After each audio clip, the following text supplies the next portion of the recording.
नमस्कार, आवाज समाचार में आपका स्वागत है। आपके साथ में हूं विपिन भट्ट, लेकर हाजिर हैं ताजा तरीन बुलेटिन आपके लिए। सबसे पहले हेडलाइंस। इस साल प्रचंड गर्मी की मार, फरवरी में ही जून जैसे हालात। फरवरी में पारा सामान्य से 5 से 7 डिग्री तक ऊपर। दिल्ली में कल 33 डिग्री पहुंचा तापमान। ज्यादा पेंशन का रास्ता हुआ साफ। ईपीएफओ सब्सक्राइबर सैलरी से कटवा सकते हैं ज्यादा पैसे। 1 सितंबर 2014 से पहले के सब्सक्राइबर्स को फायदा। भारत और सिंगापुर में फोन नंबर से पैसा ट्रांसफर होगा। भारत का यूपीआई सिंगापुर के पे नाउ से हुआ कनेक्ट। पीएम मोदी ने बताया मील का पत्थर। उतार चढ़ाव के बाद बाजार में दायरे में रहा कारोबार। एनर्जी पीएससी इंफ्रा इंडेक्स हल्की बढ़त पर बंद। रियल्टी आईटी शेयरों में बिकवाली। सेंसेक्स और निफ्टी फ्लैट बंद हुए। शिवसेना का लोकसभा ऑफिस भी मिला शिंदे गुट को। लोकसभा सचिव ने किया अलॉट। सुप्रीम कोर्ट कल करेगा उद्धव की याचिका पर सुनवाई। पश्चिमी देशों पर भड़के पुतिन, लगाया युद्ध भड़काने का आरोप। बाइडेन की यूक्रेन यात्रा के बाद पुतिन ने किया देश को संबोधित, कहा रूस को मिटाने की साजिश में जुटे हैं पश्चिमी देश। और गैंगस्टर टेरर फंडिंग में एनआईए की बड़ी कार्रवाई। 8 राज्यों में 70 से ज्यादा ठिकानों पर छापे। पंजाब में 30 से ज्यादा जगहों पर की गई रेड।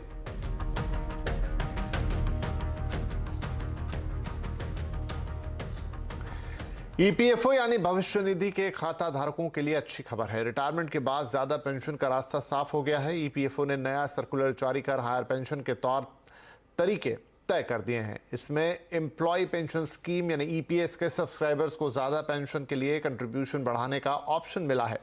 ज्यादा समझते हैं इस खबर को। हम जुड़ रहे हैं हमारे साथ हमारे संवाददाता आलोक प्रियदर्शी। तो आलोक, क्या है ये ज्यादा पेंशन लेने का नया सिस्टम और कर्मचारियों को इससे किस तरह से अडॉप्ट करना होगा?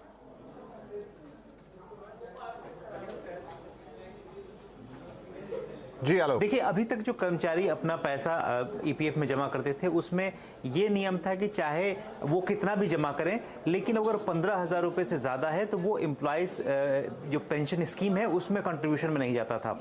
इसकी वजह से जो सुप्रीम कोर्ट में फैसला है उसके बाद ईपीएफओ ने जो सर्कुलर जारी किया है उसमें साफ कर दिया है कि अब वो पैसा 8.33% होगा। चाहे वो 15,000 से ज़्यादा भी हो जाता है तब भी कोई दिक्कत नहीं है। यानी कि अब आप अगर ज़्यादा कंट्रीब्यूशन अपने ईपीएफओ में डालते हैं तो वो पैसा ज़्यादा आपके एम्प्लॉयज़ प्रोविडेंट स्कीम में जाएगा, तो इससे आपको ज़्यादा पेंशन मिलेगा। तो इस स्कीम के लिए जो नियम अभी बनाए गए हैं उसमें यही है कि सबसे पहले जो 1 सितंबर 2014 से पहले के जितने भी एम्प्लॉई हैं उनको इसका फ़ायदा मिलेगा। और ये फ़ायदा मिलेगा जब आप आवेदन 3 मार्च तक 2023 तक आप डाल देंगे। तो लेकिन आवेदन कैसे करेंगे अगर आपको ज़्यादा पेंशन अपना पैसा कटवाना है अगर ईपीएफओ में, जिससे कि ज़्यादा आपका पेंशन बने, तो उसके लिए जो आपका एम्प्लॉयर होगा और एम्प्लॉई होगा दोनों एक जॉइंट एप्लीकेशन जो नज़दीकी ईपीएफओ ऑफिस में जाके फिजिकली देना होगा। उसके साथ तमाम डॉक्यूमेंट्स जमा करने होंगे। ऑप्शन चुनने के लिए डिस्क्लेमर और डिक्लेरेशन दोनों देना होगा। और कर्मचारी की सहमति से अगर प्रोविडेंट फंड से कुछ पैसा अगर ईपीएस यानी कि एम्प्लॉय पेंशन स्कीम में जाना है तो उसके लिए एक एडजस्टमेंट भी की जा सकती है कर्मचारी की सहमति से। साथ ही साथ ट्रस्ट को अगर फंड से पैसा ट्रांसफर करना है तो ट्रस्टी को अंडरटेकिंग देना। तो ये सब टेक्निकल चीज़ें हैं जो कि ईपीएफओ में जाने के बाद होगा। लेकिन कुल मिलाकर अब इसके बाद जब ये पूरी प्रोसेस कंप्लीट हो जाएगी तो यूनिक सोर्स लोकेशन जनरेट होगा। यूनिक सोर्स लोकेशन जनरेट होने के बाद आपको ये माना जाएगा कि अब आपका पैसा जो हर महीने ज्यादा कट सकेगा, जिससे कि आपका ज्यादा पेंशन बनेगा। पहले कम होने की वजह से 15,000 की लिमिट होने की वजह से पेंशन काफी कम बनती थी, लिहाजा यही मांग की गई थी। सुप्रीम कोर्ट में भी यही आदेश आया था कि ज्यादा ये कैसे हो, तो इसलिए इस 15,000 की लिमिट को हटा दी गई है। जी, बहुत शुक्रिया इसके लिए, इस एक्सप्लेनेशन के लिए आलोक। भारत का अपना digital payment system unified payment interface यानी यूपीआई अब सिंगापुर के पे नाउ के साथ कनेक्ट हो गया है। दोनों देशों के बीच हुए cross border fintech connectivity service को प्रधानमंत्री मोदी ने सिंगापुर के प्रधानमंत्री ली सिएन लूंग के साथ लॉन्च किया। अब लोग मोबाइल फोन से रियल टाइम में बेहद आसानी से इन दोनों देशों के बीच में लेन देन कर पाएंगे। प्रधानमंत्री मोदी ने कहा कि दोनों सर्विस का आपस में जुड़ना भारत और सिंगापुर के संबंधों के लिए एक नया मील का पत्थर साबित होगा। यूपीआई और पे नाउ के जुड़ जाने से दोनों देशों के लोगों को फायदा होगा। आज के बाद सिंगापुर और भारत के लोग अपने मोबाइल फोन से उसी तरह पैसे ट्रांसफर कर पाएंगे जैसे वे अपने अपने देश के अंदर करते हैं। इससे दोनों देशों के लोगों को अपने मोबाइल से तत्काल कम खर्च में फंड ट्रांसफर करने में मदद मिलेगी। भारत में फरवरी में ही इस बार गर्मी की मार सताने लगी है। तापमान काफी तेजी से बढ़ा है और यह सामान्य से 5 डिग्री ज्यादा हो चुका है। फरवरी में मई जून जैसे हालात होने से लोग भी परेशान हैं। सड़कों पर सन्नाटा दिन में पसरने लगा है। सोमवार को दिल्ली में पारा 33 डिग्री रिकॉर्ड किया गया। इस साल 1969 के बाद तीसरी सबसे गर्म फरवरी वाला दिन हो गया है। मौसम विभाग ने गेहूं की फसल को लेकर भी चेतावनी जारी की है। मौसम के बदलते मिजाज पर मौसम विभाग के सीनियर साइंटिस्ट नरेश कुमार से हमारे संवाददाता असीम मनचंदा ने बातचीत की। हमारे साथ इस वक्त मौसम विभाग के senior scientist Naresh Kumar. Sir, सबसे पहले तो ये जानना चाहेंगे कि फरवरी में ही हमको इतना हाई तापमान देखने को मिल रहा है, तो क्या वजह है इसके पीछे? देखिए, अगर आप नॉर्थ वेस्ट इंडिया की बात करेंगे तो इसमें वेस्टर्न डिस्टर्बेंस का काफ़ी ज़्यादा रोल रहता है। अभी जितने भी वेस्टर्न डिस्टर्बेंस आए हैं, मेनली उसका जो इम्पैक्ट रहा है वो हाई रीचेस, इवन हिमालय के भी हाई रीचेस में रहा है।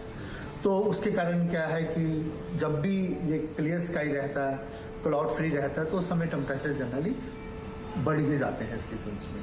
तो वही रीज़न है, अभी भी एक वेस्टर्न डिस्टर्बेंस है जिसका इम्पैक्ट हिमालय रीजन में है, लेकिन हल्का फुल्का रेनफॉल स्नोफॉल देगा। लेकिन हम आने वाले 2 दिनों में उम्मीद करें कि हो सकता है 1 से 2 डिग्री ज़्यादा नहीं टेम्परेचर नॉर्थ वेस्ट इंडिया में फॉल कर जाएंगे। नॉर्थ वेस्ट इंडिया में पंजाब, हरियाणा, यूपी, राजस्थान।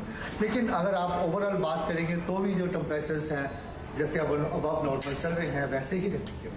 चलिए, अगर मैं बात करूँ महाराष्ट्र रीजन की, कोंकण की, गुजरात की, तो वहाँ किस तरह का आप टेम्परेचर देख रहे हैं? देखिए, टेम्परेचर्स वहाँ पे भी अभी ऐसा है कि अराउंड अबाउट 37 डिग्री तक टेम्परेचर्स हैं। महाराष्ट्र में भी इस समय जनरली, जैसे जो आपने एक अच्छा क्वेश्चन पूछा, फरवरी एंड मार्च में सबसे पहले टेम्परेचर्स हमारे महाराष्ट्र, गुजरात रीजन में बढ़ने स्टार्ट होते हैं। अभी वहाँ बढ़े हुए हैं, लेकिन ऐसा कोई हीट वेव सिनेरियो नहीं है, क्योंकि हीट वेव सिनेरियो के लिए हमारा ये होता है कि प्लेन्स के लिए 40 डिग्री का और कोस्टल के लिए 37 का, ऐसा नहीं है। और उसमें भी अबव नॉर्मल ही है, वही है 3 से 5 डिग्री अबव नॉर्मल है।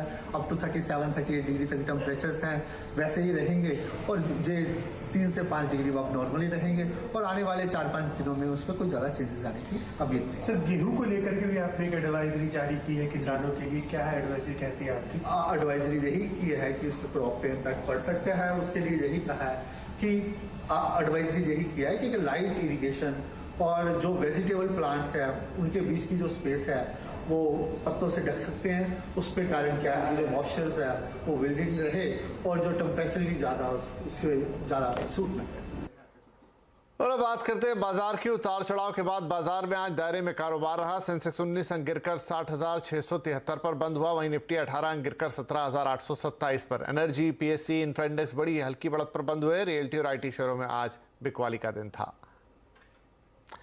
Investment management firm ALF accurate advisors के मैनेजिंग डायरेक्टर राजेश कोठारी का कहना है कि इस साल बाजार डबल डिजिट में रिटर्न दे सकता है। उन्होंने आगे कहा कि 2023 में 11 से 13% की अर्निंग ग्रोथ की उम्मीद की जा सकती है। अप्रोक्सीमेटली 16 से 18 महीने से market is entered into time correction and also price correction. October 2021 में निफ्टी वाज रफली about 19,000 and today we are about 17,800 or near to that. That's about 8 to 10% price correction. और वही 16 महीने के समय के दरमियान earnings have actually grown by 30%. And for next year we expect earnings to grow again about 11 to 13%. You know, Bloomberg, if you look at the street estimate, they are talking about 15%. But let's be conservative considering the global slowdown. अगर हम 11, 12, 13% भी अगर earnings growth अगर लगाते हैं और अगर ये टाइम करेक्शन और प्राइस करेक्शन का उसके अंदर जोड़ते हैं तो double digit return for current calendar year for equity market, I don't think it will surprise me. I think that's a bare minimum assumption I would like to have at this point of time. Gujarat में bogus GST number के जरिए tax चोरी का सबसे बड़ा scam सामने आया है। ये घोटाला सिर्फ गुजरात तक सीमित नहीं है, 6 राज्यों में फैला हुआ है। क्या है ये पूरा मामला, बता रहे हैं हमारे संवाददाता केतन जोशी। गुजरात में इन दिनों जीएसटी के डुप्लीकेट नंबर लेने का एक बहुत बड़ा स्कैम सामने आया है। दरअसल आधार कार्ड लेकर आपके आधार कार्ड का नंबर चेंज करके ओटीपी अपने ही नंबर पर लेकर ये एक स्कैम किया गया है। इस स्कैम के जरिए अब तक 5000 आधार कार्ड को हथिया लिया गया है और 500 बोगस जीएसटी नंबर लिए हैं। पूरे देश के 6 राज्यों में ये पूरा स्कैम फैला हुआ है। अब तक 4000 करोड़ का टर्नओवर भी इस बोगस जीएसटी नंबर के ऊपर हो चुका है और सरकार को 137 करोड़ की जीएसटी की चोरी भी इन्हीं नंबरों के आधार पर कर ली गई है। भावनगर में 10 लोगों को जीएसटी विभाग ने गिरफ्तार भी कर लिया गया है और मामला इतना संगीन है कि कोई जीएसटी अधिकारी कैमरे के सामने बोलने के लिए तैयार नहीं है। लेकिन इतना साफ है कि आधार कार्ड का यह स्कैम है सिर्फ गुजरात तक सीमित नहीं है, लेकिन आने वाले दिनों में बहुत बड़े पैमाने पर गिरफ्तारियां भी होगी और ये आंकड़ा जो टर्नओवर का आंकड़ा है वो इससे भी कई गुना ज्यादा हो सकता है। केतन जोशी, अहमदाबाद। गैंगस्टर और टेरर फंडिंग पर कार्रवाई के लिए एनआईए आज फुल एक्शन में है। देश में 8 राज्यों में 70 से ज्यादा ठिकानों पर एनआईए के छापे मारे जा रहे हैं। इनमें पंजाब में ही सिर्फ 30 ठिकाने हैं। इसके अलावा दिल्ली, हरियाणा, राजस्थान, मध्य प्रदेश में छापे मारे गए हैं। हमें सूत्रों से जानकारी मिल रही है कि एनआईए ने पिछले दिनों लॉरेंस बिश्नोई और नीरज बवाना जैसे गैंगस्टर से पूछताछ के आधार पर जानकारी जुटाई। इसके बाद छापे मारे जा रहे हैं। इनमें gangster, drug trafficking, traffickers, terrorist और आईएसआई के बीच साठगांठ और हथियार सप्लाई की जानकारियां शामिल है। पिछले साल अक्टूबर में ही ऐसी ही छापेमारियां की गई थी। इस बार भी कई ठिकानों से हथियार जब्त किए गए हैं। बोर्ड की परीक्षाएं चल रही हैं और इसमें छात्रों से लेकर पेरेंट्स तक को तनाव होना लाजमी है। तो कैसे दूर करें ये एग्जाम स्ट्रेस, जानने के लिए देखिए कंज्यूमर अड्डा शाम 5:57 पर। एग्जाम का तनाव कैसे करें बचाव।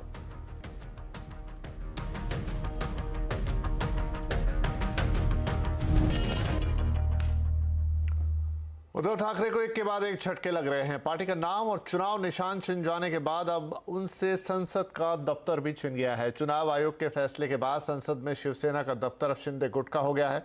संसद और महाराष्ट्र विधानसभा में दफ्तरों पर कब्जा लेने के बाद आज एकनाथ शिंदे ने राष्ट्रीय कार्यकारिणी की बैठक बुलाई। दूसरी तरफ शिवसेना के नाम और निशान मामले में चुनाव आयोग के फैसले को उद्धव गुट ने सुप्रीम कोर्ट में चुनौती दी है। इस पर कल अब सुप्रीम कोर्ट में सुनवाई होगी। केंद्रीय गृह मंत्री अमित शाह आज नागालैंड के त्वेनसांग में एक चुनावी रैली को संबोधित किया। उन्होंने कहा कि पूर्वोत्तर के राज्यों में हिंसा में कमी आई है। 2 दिन के दौरे पर नागालैंड पहुंचे अमित शाह ने कहा कि नागालैंड के अधिकारों से जुड़े कुछ मुद्दे हैं जिनको चुनाव के बाद हल कर दिया जाएगा। इसके अलावा यहां वो कांग्रेस पर भी जमकर बरसे। उन्होंने कहा कि अभद्र भाषा कांग्रेस पार्टी की पहचान रही है। कांग्रेस नेता पहले भी प्रधानमंत्री का अपमान कर चुके हैं।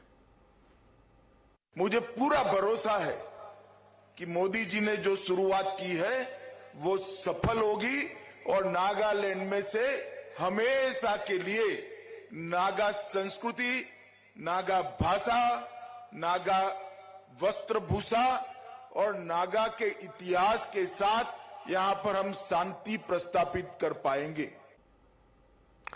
लेखक और गीतकार जावेद अख्तर ने लाहौर यानी पाकिस्तान के लाहौर में कार्यक्रम के दौरान पाकिस्तान को आईना दिखाया। उर्दू शायर फैज अहमद फैज की याद में हो रहे एक कार्यक्रम में जावेद अख्तर ने कहा कि मुंबई हमले के आरोपी पाकिस्तान में खुलेआम घूम रहे हैं। हम तो बंबई के लोग हैं, हमने देखा हमारे शहर पे कैसे हमला हुआ था। तो वो लोग नॉर्वे से तो नहीं आए थे, ना इजिप्ट से आए थे, वो लोग अभी भी आपके मुल्क में घूम रहे हैं। तो ये शिकायत अगर हिंदुस्तानी के दिल में हो तो आपको बुरा नहीं मानना चाहिए। अमेरिका के राष्ट्रपति बाइडेन के यूक्रेन दौरे के बाद आज रूस के राष्ट्रपति पुतिन ने अमेरिका को जवाब दिया। पुतिन ने रूस की संसद में अपने संबोधन में कहा कि रूस अपनी रक्षा के लिए कुछ भी करेगा, रूस अपनी सुरक्षा खुद कर सकता है और हमें किसी की मदद की जरूरत नहीं है। उन्होंने कहा कि पश्चिमी देश यूक्रेन को लगातार हथियार मुहैया करा रहे हैं। पुतिन ने कहा कि अमेरिका समस्या का समाधान नहीं चाहता और अमेरिका युद्ध को बढ़ावा दे रहा है। अमेरिका युद्ध में पूरी तरह शामिल है। पुतिन पश्चिम देशों पर जमकर बरसे और कहा कि युद्ध की शुरुआत हमने नहीं की। पश्चिमी देश ताकत बढ़ाने के लिए युद्ध का इस्तेमाल कर रहे हैं। पश्चिमी देश शांति नहीं चाहते हैं।